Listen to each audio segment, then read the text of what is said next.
Mountbatten. I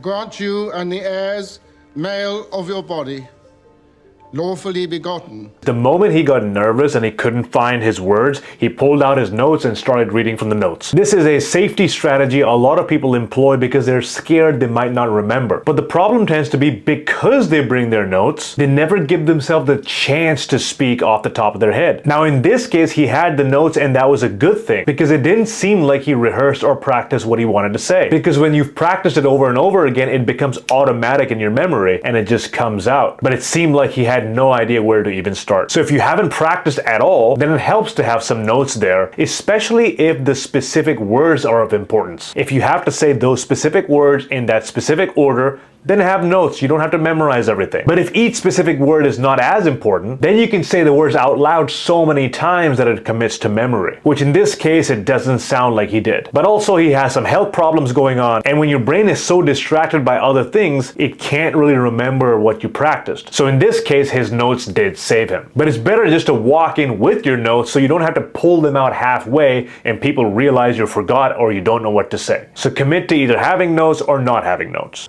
I've signed myself away. Or won the greatest prize on earth. That's certainly what they think. So, it's what I think too. He kept her in suspense. That pause between those two sentences built up a lot of anticipation, built up a lot of tension, and then with that second sentence, it released it. This is the power of the pause. You too? A naval officer's stag night. Chance would be a fine thing. Thank you. This shot communicates so much. Even after he's left, she's still smiling and looking in that direction. This is how much body language and facial expressions communicate. You can tell by the expression on her face how she feels about it. For Christ's sake, James! You're making bloody hard going out of this collar! Sorry, sir. Sir, we're not going to let something as small as a collar agitate us, are we? No, thank you, James. Sir, ice front. He has someone who's keeping him grounded. We're not going to let this get to us. In this moment, he's leading. And by leading with conviction, he's giving the other person comfort. This is why speaking with high conviction can be so important as a leader. There was a young lady named Sally who enjoyed the occasional dally. She sat on the lap of a well-endowed chap and cried, "Sir, you're right up my alley."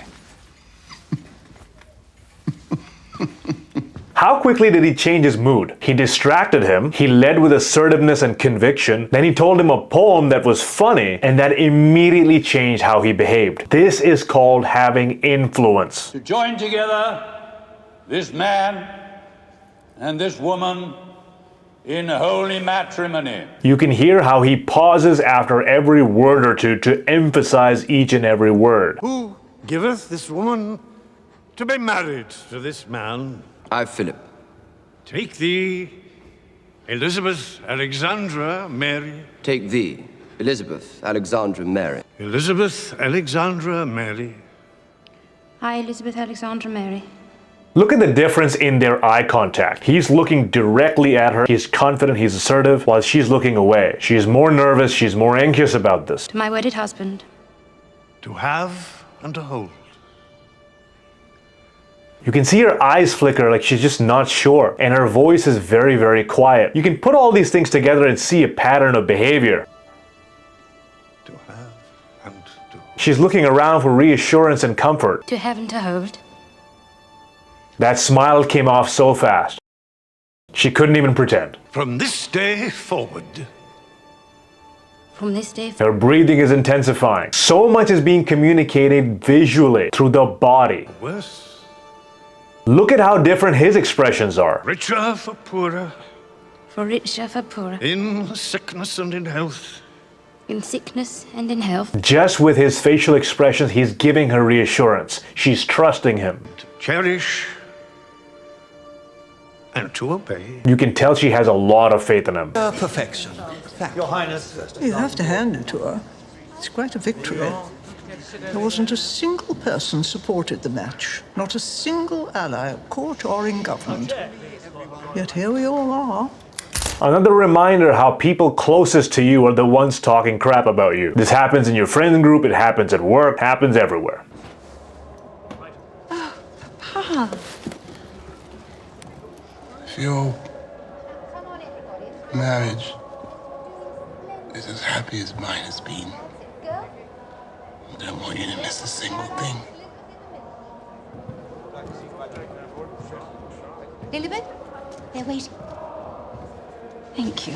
The time she took to say thank you was really important. Had she just opened the box, oh thank you, that wouldn't sound like she means it as much. But she looked at it, she observed it, she looked back at him, and then she said thank you. Again, that pause adds so much emotion. As I'm sure you all know, my dear husband will soon no longer be Lieutenant Mountbatten. Again, notice the pauses after each phrase. As you all know, pause, my dear husband, pause. This allows for clear delivery. But Lieutenant Commander Mountbatten. Commander. She emphasized that. Now you know that word is important.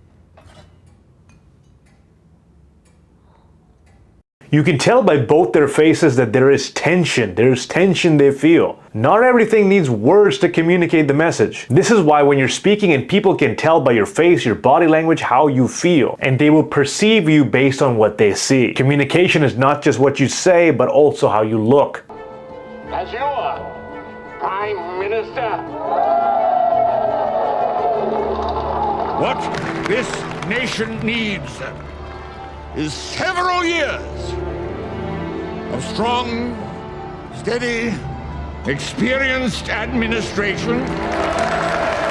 You can feel the intensity in his voice. He moves his face like this when he speaks, and you can feel the raw emotion on his face. Tell me, do you think the king will be well enough to go to Sacrament? I do. As a matter of fact, I think it would do him good. He doesn't blink when he talks. He answers a question right away, and he provides additional details. I do. As a matter of fact, this. This is how you speak with assertiveness and conviction. He's completely calm, and this is very, very important as a leader. It's time we gave that blockage a name, sir. It was a tumor.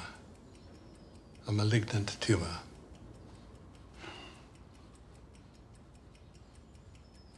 He doesn't have to say anything and you already know how he feels because of his expressions. Fewer, but still significant blockages.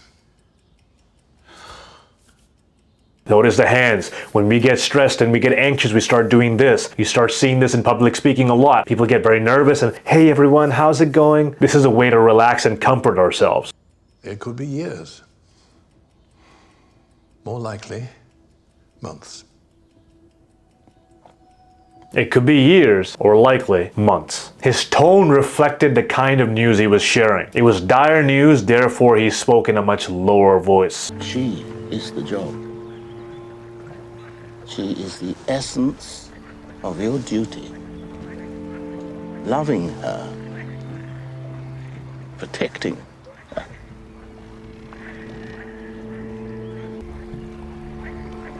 I understand, sir. Do you really? They lean closer when making a point, communicate by nodding their head, making direct eye contact to make sure the message is heard. And the message is said nice and slow, so it is crystal clear. If you enjoyed this breakdown, let me know in the comments which show you'd like me to analyze next up and watch this video next.